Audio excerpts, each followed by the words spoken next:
बयान था? देखिए, प्राइम मिनिस्टर उनके बयान की तारीफ नहीं करेंगे तो मेरे बयान की तारीफ थोड़ा ही करेंगे।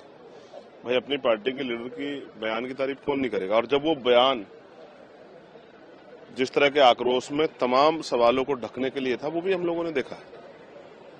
किस तरह जब सवाल खड़े हुए, जितना पैसा खर्च हो रहा है इलेक्शन में, इतना खर्च होने के बाद तो गरीब का बेटा तो आगे बढ़ ही नहीं सकता है। और हमने बहुत सारे रिफॉर्म की बात की। कल मुझे पहली बार तकलीफ है कि जब मैंने बाबा साहब अम्बेडकर का नाम लिया तो मुझे पार्लियामेंट में बोलने से रोक दिया। मैं उनके एक कोट को दोहराना चाहता था, जो ये था कि बाबा साहब अम्बेडकर की 4-4 बच्चों को कुर्बानी से वोटिंग राइट मिला है।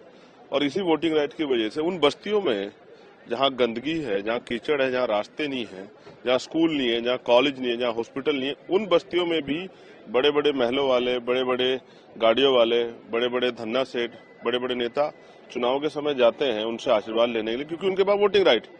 तो जो वोटिंग राइट है, ये हमारी शक्ति है। इसको छीनने का प्रयास इस तरह SIR के जरिए किया जा रहा है। इस पर जो सवाल थे उसका जवाब तो सरकार नहीं दे पाई। तो मैं तो ये समझता हूं कि सरकार दलितों, पिछड़ों, आदिवासियों और मुसलमानों के वोटिंग राइट को जो सामने से नहीं छीन पा रही थी, अब वो SIR के जरिए छीनना चाहती है। इसको हम लोग किसी कीमत पर बर्दाश्त नहीं करेंगे। इसके खिलाफ चाहे सड़कों पर उतर के आंदोलन करना पड़े, या हमने भी कहा SIR अगर कराना है तो पर्याप्त समय तो हो।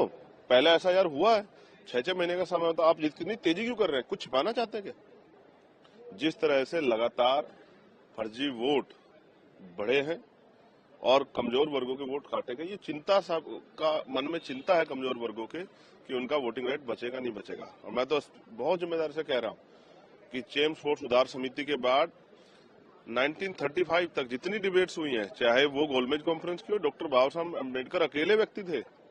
उस समय 15% लोगों को वोटिंग राइट था, और वो भी संपन्न स्वर्ण जाति के लोग थे, गरीब स्वर्ण भी नहीं था, और उसमें भी सिर्फ पुरुष थे। तो बाबा साहब अकेले ऐसे व्यक्ति हैं जिन्होंने महिलाओं को और कमजोर वर्गों को वोटिंग राइट मिले, बालिग लोगों को, इसके लिए बहिष्कार हितकारिणी सभा से मेमोरेंडम दिया। और लगातार गोलमेज कॉन्फ्रेंस में भी, कॉन्स्टिट्यूशन असेंबली की डिबेट्स में भी बाद में लगातार वो इसको प्रोटेक्शन करते रहे। भारत अकेला ऐसा देश है जहां संविधान के लागू होने के बाद महिलाओं को वोटिंग राइट मिला है। जर्मनी, अमेरिका भी, ब्रिटेन भी ऐसा अपने यहाँ नहीं कर पाया। किसको 20 साल बाद दिया, किसने 30 साल बाद दिया।